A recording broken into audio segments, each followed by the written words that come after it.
What's up, everyone? Welcome back to Unlock Your Potential. I'm your host, Francesco Bartolillo, and I am stoked about today's guest. He's a professional soccer player with Cavalry FC in the CPL and plays for the South Sudan national soccer team. And when he's not killing it on the soccer pitch, he's a YouTube sensation. He's a social media star. He seems like he does it all. I'm talking about the one and only William Akio. Willie, thanks for being on the show. Wow, what an introduction. Thank you, boss. Appreciate it. So, Willie, there's so much I want to cover with you because I've known you for a while now. Most people know you as a footballer. Some people know you as, a YouTuber and a streamer and all these different things that you've done. And I've got to see it kind of at a very high level, but I'm excited to dive into it today. But before anything else, obviously, you've put your life into football. So let's start there. Let's start with, a Cole's Notes short version of your journey to here, and then we'll take some stops along the way and go from there. So bring us back a bit to, youth, young Willie. How did it start? Why did it start? Where are you? That sort of thing. Okay, so for me, I grew up, a lot of people don't know, but I grew up playing hockey, right, here in Calgary up until the age of 12. And then summertime, around 12 years old, me and Victor, as you know, my little brother who's playing in Europe now, we're kicking the ball around one summer, and just like something hit us, and we're just like, we got to switch sports. We got to continue to play soccer. So we played soccer.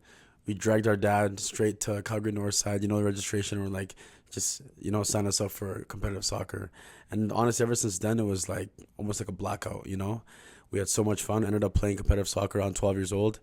And then from there, U12, U14, U16. By U16, I knew, I was like, I need to go pro. I was like, this is the sport that's meant for me. And it wasn't even like, I didn't love it. I was obsessed with it. I couldn't stop playing.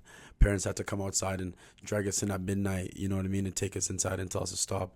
So at that point, I kind of just like dedicated my entire life, I didn't really care about friends or having fun or going out or anything like that. I just wanted to play soccer. And I feel like that's what got me to where I'm at today.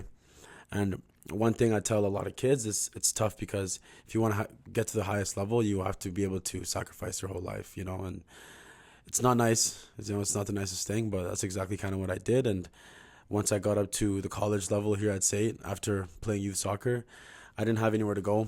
I was looking at playing semi-pro with Tommy and at the Calgary Foothills. I think you were there as well. Yeah, the PDL. Yeah, in the PDL. And I got cut. And I was like, okay, what do I do now? I came back the second year and made the team. Next thing you know, we won the championships. And after that, I was thinking, okay, what's next after me? I need to go to college or I need to go pro or something. And it still wasn't clicking for me. And at this time, I'm 18 years old and I kind of don't know what to do. And I was about to just go to work, just start work in a restaurant, figure myself out nice and slow. But then I got an email from University of Texas, Rio Grande Valley. I got an email on the Facebook DM message. And they told me to come down and, have a tour, and we'd like to sign you. And I said, no tour. I'm coming. Book the flight. Right? That's it. I don't need nothing. Like, I don't need nothing. Just get me in there. I'm coming. Let me come through. So then once I went to college in the States, that's kind of when everything changed for me. Everything kind of clicked. And then from there on, went to CPL with Valor. Had an amazing first year, 9 goals, 6 assists. Got the goal of the year, went from end to end. And I've seen that I've seen it. And then after that, straight to Europe. And it kind of all happened so fast. A lot of people don't know that I only went pro 4 years ago. I'm 26 now, 22, first went pro. And I've gone through a lot of injuries on the way, but, it's been pretty fast. And I'm kind of starting to slow myself down a little bit and figure everything out right now with all my injuries. So much to unpack there. Such a journey. So let's rewind it a bit because most people might think of this as the unconventional journey to pro, but I think a lot of people don't realize it's not streamlined. It's not like, play, youth academy, first team. Like, that's usually not the journey, right? And it usually takes you on these different paths. And for you, at 18 years old, you probably have to be thinking, have I wasted all this time? Like, how do you continue to push knowing, at the time you went to SAIT, which is a good college team, but most people wouldn't really deem it as super prestigious in terms of making it to the next level. Like you said, PDL, obviously we played in the PDL together. And at that point, I think you were standout player for us. But prior to that, like you said, you had got cut, you had a little bit of a rough patch with the club. Just talk about how do you keep pushing, how knowing that, holy, the chances of me actually making this are slim to none. It's not looking good, yet you just continue to persevere. You just continue to go and push and push. Was there something? Was there someone? a combination? Like what made you continue to push and think, yeah, you know what, I've got a shot at this. I can make it happen. For me, it was like I knew if I can get close enough to the level that I want to be, and I'm there, even though I am struggling, for me, I knew that it was still possible. You know, there was still that little chance. There was still that little chance within me that I can do it. I knew it wasn't going to be easy, but I had to tell myself every day before I went to training was like, just give it your all, just give it your all, just give it your all. It was a lot of self-talk, you know, because I did have bad days, and you know, I didn't like to show to anybody that I was upset or, you know, I was going through anything. I just kind of bottled it up within myself, and I kind of just self-talk and just talk my own way through it. And like, it wasn't easy, like I said, but it was the only thing I felt like I was good at that time in my life. I was like, no, I don't want to go to school. I got bad grades. You know what I mean? I don't want to do anything else. I'm good at soccer, so just keep going. And I just believed in myself that it was going to happen if I didn't stop. Because I knew if I did stop, it would have been a completely different life I'm living right now. Yeah, definitely. So let's fast forward a bit. We go into college. You go down to the States, and you start playing there.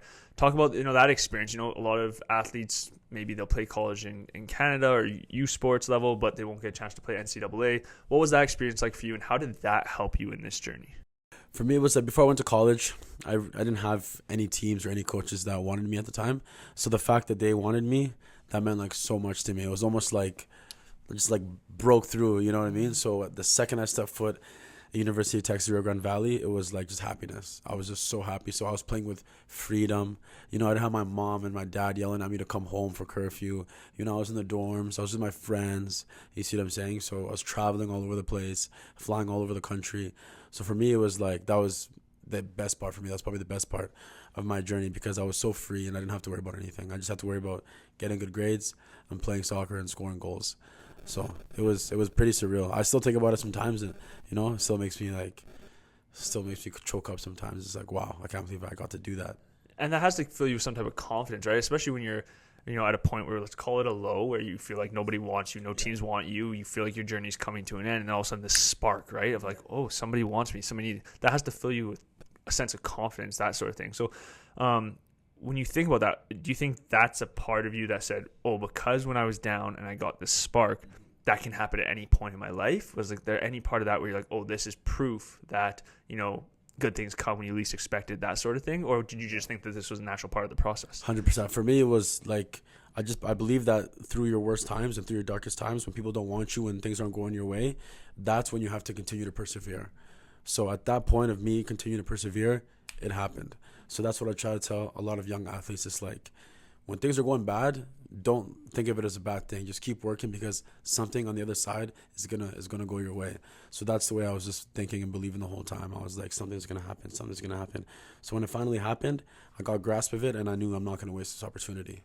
Love that. And so was this around the time when the YouTube started to grow for you? Like, talk a little bit about the YouTube. You know, where did it come from? What made you want to do it? How did it start? So the YouTube started when I was in college. I did my whole knee, my ACL, my second year. So I did my ACL, meniscus, all that stuff, my second year in. And I had an amazing first year. Was looking at, you know, potentially getting into the draft after a first year with LA Galaxy. And one game against, I think, California, CSUB, California. I was just running, went for a header, came down, tore my knee. And that's like, my season was over, like 5th game into the season. And at that point, my coach and my friends were telling me, like, you know, like, what are you going to do? And I was in a dark place. So for me, picked up my phone. I was like, hey guys, this is William Akio. This is my first YouTube video. And in the next few months here, or by the time I'm finished here, I'm going to become a professional soccer player. So that was my first video, and it's still on there. So I kind of just used my injury as like something to help other young athletes, you know, and go across my journey. So that's when I started my first injury with my knee in college. So yeah. Crazy. Yeah. And so talk a bit, I mean, this is, obviously you've had little setbacks throughout the career, but that's your first, let's call it the big one, right? That's your first, like, injury, out of the game, away. Talk about a little bit, if you can, how that went for you, you know, like the stages you had to go through in order to get to a place from obviously upset, frustration, all these other emotions, to I'm going to make the most of it, to back on the pitch, you know? You see, for me, it was once I first got injured, I knew in my head, I was like, okay. I was like, I'm done. So, but I was in denial, right? I was just in denial. I couldn't believe it. I was just super sad. I was like, nah, I'm going to come back. I wasn't listening to anyone, the doctors, my coach. I was like, no. Like, let me just continue to play. And once I kind of let it all soak in after a couple of weeks, I realized, okay, I'm out for several months to a year. So once I kind of, accepted everything, I was like, instead of sitting there and sulking the whole time, I was like, what can I do to make this time go by faster? So I used my YouTube, right? And I started going to rehab. And I don't know, with me, I'm different when it comes to rehab. Like, I go crazy, because I want to come back and I want to play so bad. So once I kind of just told myself, you're out for the whole season, let's just focus on your rehab to come back a different way. For me, I use that time to guide other athletes and, talk about my journey and help them as well through it when I'm going through it. Because I felt like I can't just go through this alone. I need people to help me go through it as well. So if I'm showing people how I'm going through it, it's going to help them help me. You know what I mean? Yeah, for sure. So that was my plan, like, throughout the whole thing. And as I started coming back and I started playing, I was like, okay, you know what? I did it. I'm already back and I'm already playing. And every time I come back stronger. So. Well, if you can remember one or two of the key messages that you were giving at that time? Do you remember what was one of the key things you were kind of telling people or doing yourself? Was there a message? Was there a routine? What was one of the things that really helped you come back from that injury? So there's one routine I still stick to this day. Through my injury, I would tell people and I would tell young athletes, I'd be like, when you're going through something bad, look yourself in the mirror and tell yourself that it's not that bad. Everyone's going through something worse. So I would always just like grill that into my audience and even into myself. Every time I go into the bathroom, I look at myself in the mirror. I'm like, it's not that bad. It's not that bad. I just get those negative thoughts out of your head as soon as possible. Because the more they come, it's going to take over you. Yeah, it's almost that positive self-talk, right? Like, of course, you're going through something tough, but the more you tell yourself it's tough, the harder it gets. The more you tell yourself that that's a steep mountain to climb, the steeper it looks. But you tell yourself, hey, it's not so bad. I can do this. I can get through this. I love that. That's awesome. And so the South Sudanese national team, that was around the university time, correct? Yeah. So talk a bit about that. How did that come about? Like obviously playing in college and then all of a sudden you get to play for your national team and represent, your country. That's pretty special. Talk a bit about that. So with South Sudan, I don't know if a lot of people know, but, we just became our own country divided by North Sudan and South Sudan in 2011. So we didn't really have a established soccer team at the time, because there was so much, poverty and stuff. But by the time I was in college, everything got, situated, and we had our first camps. We were playing Congo and playing South Africa, and I got the call up because I didn't know, but as a South Sudanese playing Division I college, like I was ranked pretty high. I wasn't even pro yet, so it came by shock to me. I was like, damn, like this is actually gonna happen. Like I'm gonna go and play for my country. So right away, everyone was telling me, wait for Canada. But for me, I was just like, I want to represent my country, where I was born, right? Because I know Victor, my little brother, plays for Team Canada. For me, I was born in South Sudan. I want to represent my country, right? So it was a no-brainer for me when the call came. And honestly, on the flight there, I was like crying the whole time. I was like, dang, I'm about to represent my own country, So it just all happened so fast, man, honestly. And I can only imagine, like, that moment where you step on the pitch with that team and surrounded by those people, and you're probably immersed in a culture that you haven't got to be in for a while, right? Growing up in Canada. What was that like? What was it like to actually be in a country for you that, even though it's your home, it probably felt in some ways foreign? Oh, man. For me, it was funny. I tell people this. When I landed and, first training session, you got the tunnel, all the players are slapping you and stuff. So they call me white boy when I first came, because the way I speak, I don't have the accent like them. I don't even speak the language like the way they do. So they all call me white boy and stuff, but they love me so much. And honestly, like the first couple of days there, I was like just hiding in my hotel room crying. I was just like, this is how my people live. And I'm over in Canada worrying about some small injury, and they're over here worrying about food. So for me, it was just like, it was like, how can I say it? It was like eye-opening. It was life-changing, right? When I came back, I just stopped complaining completely. I was like, there's nothing for me to complain about.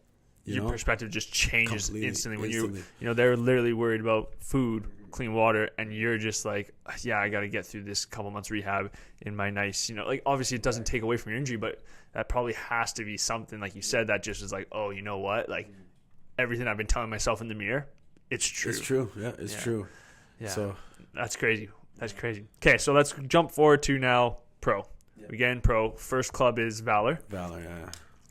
What was that like, especially for like the young athletes listening to this? What was that like getting into a pro environment? Was it everything you thought it was? Is it drastically different from the college game? Like, what is it like? Like I said, was it everything you thought it was? No, it wasn't. Right? You get so excited, you work so hard for something. Once I turned pro, I was very happy, but I realized, I'm like, holy crap, the work just barely started, I thought I'd made it, Messi, Ronaldo, I'm like, I'm pro, let's do this. But once I get there, I'm like, oh my goodness, this is going to be a tough ride, and how long can you last? You know what I mean? So for me, my first year, it was amazing. I had so much energy, and, I did very well, scored a lot of goals.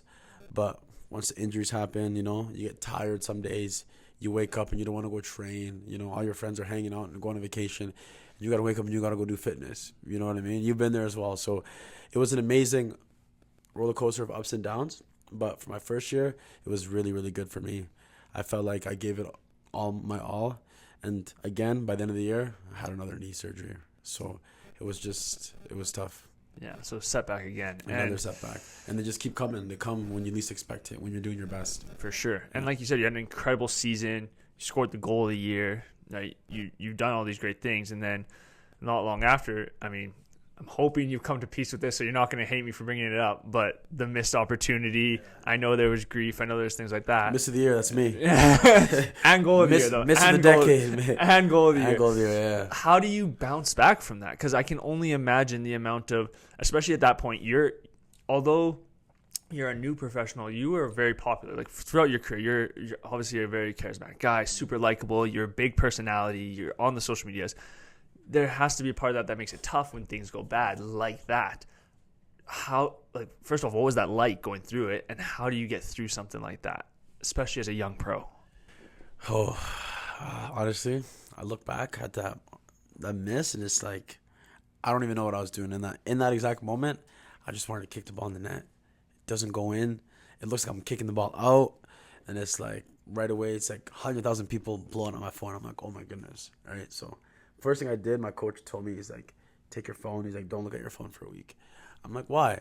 He's like, just don't look at your phone for a week. I'm like, why? Like, was it that bad? He's like, it was horrible, So for me, I'm lucky because I can kind of deal with that pressure. Other people, they probably crumble. But for me, it's like, I made light out of it. Like, I made a YouTube video out of it. I remember. I monetized it. I tried to make some money off of it.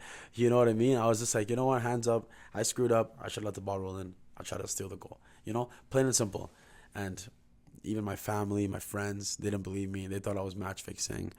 I'm getting investigated and stuff. It was a whole thing. But for me, there wasn't one time where I actually got sad about it at all. I was kind of just like, it's part of the game. Yeah, that's a good approach to have, because in the end, no matter what, people are going to say stuff, good, bad. People are always going to have something to say. And so the fact that you were able to say, listen, I know who I am. I know what I'm about.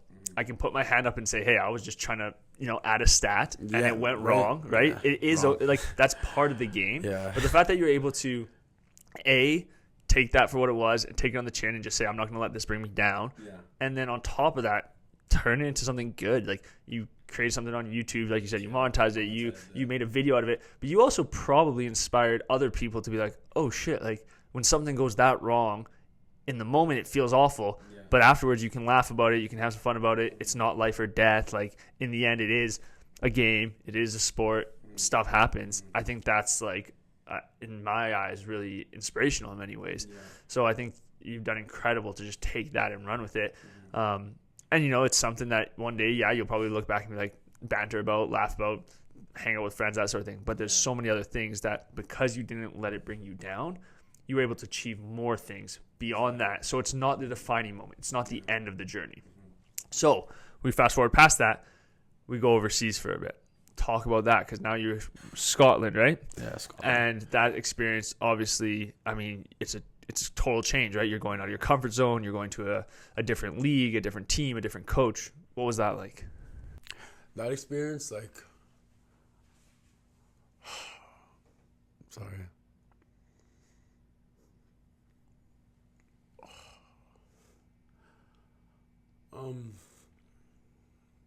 That's probably the hardest time of my life.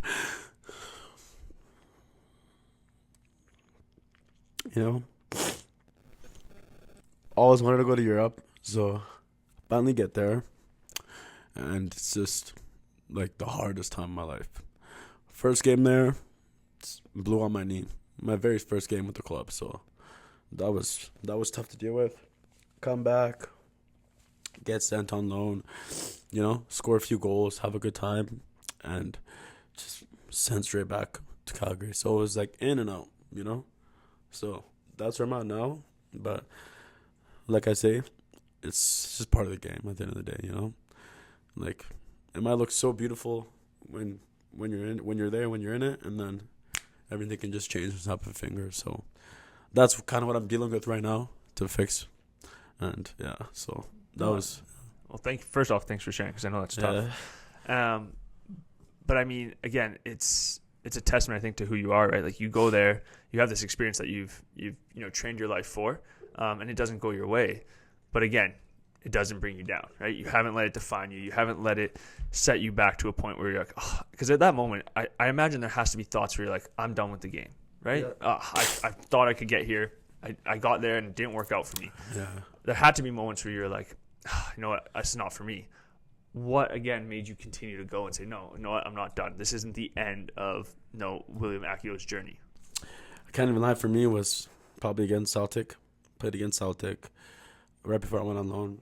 And that was like probably me and my brother, we still talk about it, in front of 90,000, playing against Joe Hart, somebody who I used to, play with on FIFA. When I got subbed on and I'm playing, at that moment, I'm looking around the stadium in front of 90,000 people. I'm like, this is why I play the fucking game. Like, this is why I'm playing the game. So that kind of just gave me like so much more drive to continue to keep going. So anytime I feel like, do I want to just stop, or do I want to, take a different route, go back to school and stuff like that, and kind of forget about the game, I always think about that one moment. I'm like, impossible, You got there, you can always get there again. But even if you don't get to where you're going to get to again, you're going to get just as high, So I kind of just look back at that moment, like, I got there. I got to play against Joe Hart, my idol. So that's incredible. Yeah.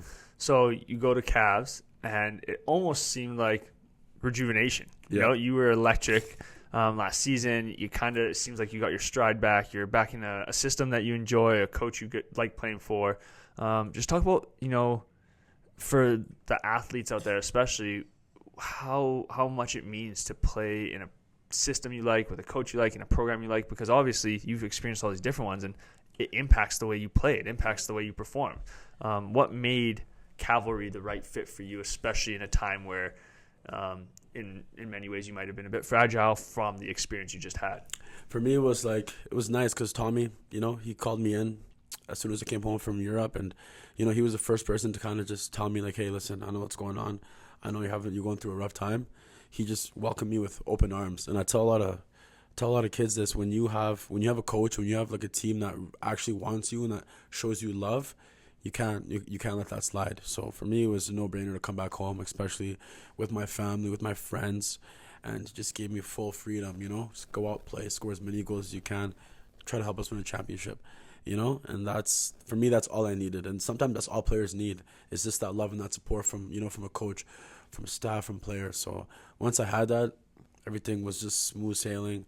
Last year, won the championship, so scored many goals, did many backflips. So it was like rejuvenated, like you said. So that's awesome. And now, obviously, injury again right now, but nothing you haven't faced before, right? Yeah, so just talk about how does the foundation of what you went through, your journey, help you this time around? How does what you've learned, what you've gone through, impact this injury and change your perspective or your mindset? Or is it back to square one on the first one? Like, how have you approached this one? For me, it's obviously, as you do get older and you get injuries, they're going to affect you more differently. But with this injury, it's a season-ending injury. It does suck. Only 7 games into the season. But the first time I got an injury, I was upset. I had that denial phase. I was freaking out. But this one, I kind of just soaked it in right away. I was like, okay, I got an ankle injury. Let me go get my MRI. Let me go get checked out. Let's see what's going on, and let's figure out the best possible way to care it. And instead of using all the time I have now to stress about it, I just picked up a new hobby. Started reading more. And just stuff like that. So I'm at peace with it now. It's a calm thing. I'm kind of just accepting it, and just part of the game. Because I know when I do comeback's always stronger. Yeah, every single time. So that, I mean, those experiences have not only been able to help you deal with this better, but it's also probably, and I would imagine in some ways, open your eyes to other things. Like you said, you pick up different hobbies. You lean into something a bit more. You lean into maybe the YouTube, or maybe you lean into, bettering yourself, self-improvement. I know you mentioned to me you're thinking about, going back to school, doing your master's. So just talk a bit about, like, how does the experience you get over time change the way you approach this injury now? Like, is it not necessarily preparing for when the journey ends in soccer, but is it like just realizing, hey, it can end and I need to prep myself for what's next? Yeah, exactly. For me, it's not preparing. It's more like just, I know that football's not forever, right? So for me, it's just understanding that let's take the right steps, because there's a day where I'm not going to be able to play anymore. We're not going to be able to play anymore. It's a very short career. I'm lucky to even be going on year 5. So I like just, figuring out my life on the outside of soccer. So I like to disconnect. One thing I didn't do before was disconnect from the game when I wasn't playing the game. When I was younger, it was always soccer this, soccer that, freak out, ruin my emotions. Now, when I'm playing soccer, training, playing my games, I'm in the moment. But when I'm out, it's okay, what's next? I don't let that, try to come back and bite me in the ass. So that's one thing I switched. Yeah, I love that, because I think it's something that you see a lot of young athletes do, is the inability to disconnect from the game, away from it, right? And I imagine even at all levels, all ages, people struggle with that. But, from everything that I've kind of learned, mentors I've talked to, we talk about this idea of, like, you can't change what's happened, so you learn from it. And the best way to learn from it is from, a calm mind, and having the ability to look back as objectively as possible without emotion and say, okay, let me learn from this and go on. How did you get to that point? Like, how did you get to a point of being able to look back? Was it through all these experiences? Was it through lessons, a mentor? How did you get to a point where you were able to disconnect yourself from the game? I think for me,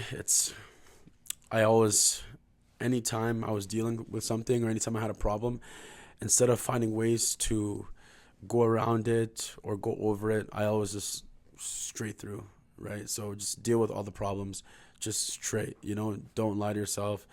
Don't hide any emotions. Don't keep anything in. And I think that's what helped me over time. I kind of just found a way to completely control it. So I just like to walk through things straightforward. I absolutely love that. And that's so spot on with, it was actually a video I was watching just the other day. And this guy's talking about it's somewhere in the States that basically essentially buffaloes, how they react to storms. And it's talking about like buffaloes versus cows. And it's a really weird analogy, but he's talking about how, the cows, when they see a storm coming, they start to run the other direction. And the problem is the storm runs faster than them. Eventually it catches up to them. They're running away from it. They're in the storm for so long, and it actually makes it worse. Whereas the buffalo, they see a storm, and their natural instinct is to run to it. Because now as they run to it, they run through it, they go through it, they come out the other side. And it's just funny how, like, it's obviously just coincidental in the timing of it, but it makes sense, because when you think of any challenge, the longer you avoid it, you can't outrun things. They're going to catch up to you. But the ability to say, no, I'm just going to tackle this head on. I'm going to be, I'm going to have the courage. I'm going to have the strength to say, I'm going to take this for whatever it is, because it's going to catch me anyways. I might as well do it while I'm trying to get through it. And then you actually get through it. I imagine it helps you get to the other side quicker. And your approach on that, with your injuries, with your setbacks, with your career, that has to pay dividends down the line, right? And you've seen it with the success of your YouTube channel, the success of your social media following, and the people that, love you and cheer for you and that you inspire.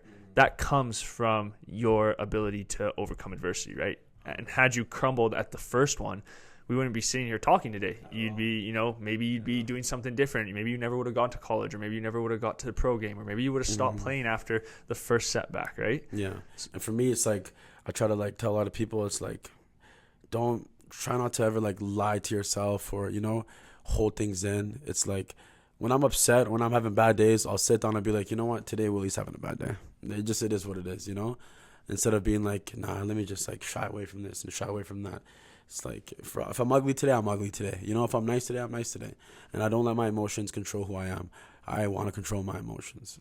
So you give yourself the grace to not be perfect all the time. No, you can't be perfect. I'm going to suck some days, but some days I'm going to be amazing, right? So, yeah, I love that. Okay, so as we start to kind of wrap this up, there's a couple things I did want to ask. When it comes to like young athletes, and I'm going to say athletes, but I mean, you're successful, like we said, in the social media world, in the YouTube world, all these things, but we'll use athletes just because it's very kind of, I guess, correlated to today's conversation. Yeah. When you look at young athletes nowadays, what is it you notice the most? What are they lacking? What do they struggle with that's preventing them from not necessarily playing pro, but achieving their goals, to reaching their potential? What is holding them back? For me, I think, and I don't want to be rude in saying this, but I think the game and these young athletes, and I think they just need to be a bit more harder on themselves, you know? I feel like nowadays everything just like looks so sweet and like always looks so good, but it's like, if these kids really want to get to that level, they have to understand that it's not going to be that good, you know? You're going to have days where you're crying yourself to sleep, you know, because you want it so bad, you know? So I always like to tell these kids and these young athletes is really understand that it's not going to be an easy journey. And if the quicker you understand that, the better it's going to be for you when you get there. But if you think, oh, it's going to be amazing, it's going to be so good the whole time, and you don't go through any hardship, it's not gonna last well for you. So I like to give it to them rough in the beginning. So whenever they're at my age, it's like smooth sailing for them. So just, you know, understand the hardships are going to come and welcome hardships. Don't run away from them. Do you think if you hadn't learned the tools to deal with the hardships early on, especially like with the injuries and stuff, you would have made it to where you are today? No, like no chance. I would not be here. Yeah, at all. Yeah. I'll be working McDonald's. I mean, nothing against McDonald's. Nothing against McDonald's. No, but I'll probably be working McDonald's. I'll be just chilling. So, for me, I needed that. Me personally, I needed that in my life. I needed all the hardships. So just to help me get to where I'm at, you know. And it's still hard, you know, but it is what it is. So we have a kind of closing tradition on this podcast. A question you can answer in as short as one sentence or as long as you like. But if you had to credit 3 things up until this point in your life that have helped you unlock your potential, what are those 3 things? It can be a person, it can be an activity, it can be a play, whatever you want, but 3 things that have helped you unlock and reach your potential. I'm going to say number 1 is my Lord and Savior, Jesus Christ. 100%. Grew up in the church, grew up a believer, and, you know, I talk to him every day. Number 1 right there. Number 2, my family. My brothers pushed me throughout all my hard times. It was my brothers and my family that were the ones that would call me and tell me, don't stop, keep going. Like, don't listen to anybody. Just keep going, listen to me. So that's number 2. And number 3, I'm going to say, is my friends along the way. Guys like you, guys like Tofa, guys like Elijah, like, you know, that just continue to push me and help me along the way. You know, my audience that watches me on YouTube, you know, when I'm going through a rough time and I'm going through my phone, I'm reading through comments, and it's like, you know, you're you're an inspiration, you know, can you send me a jersey? Like, just those type of messages from my friends is like, that's different for me, you know, that just keeps me going every single day, because I don't know how many times I've wanted to stop, you know, but I just continue to keep on going. So those are my 3. I love it. Yeah. William Akio, thank you for being here today. I appreciate it. I know this is not the end of the journey. It's just getting started. I can't thank you enough. To everybody who tuned in today, thank you. I appreciate you. I hope you learned and got some inspiration from Willie's incredible journey. I hope we helped you unlock your potential today. Until next time. Thank you so much.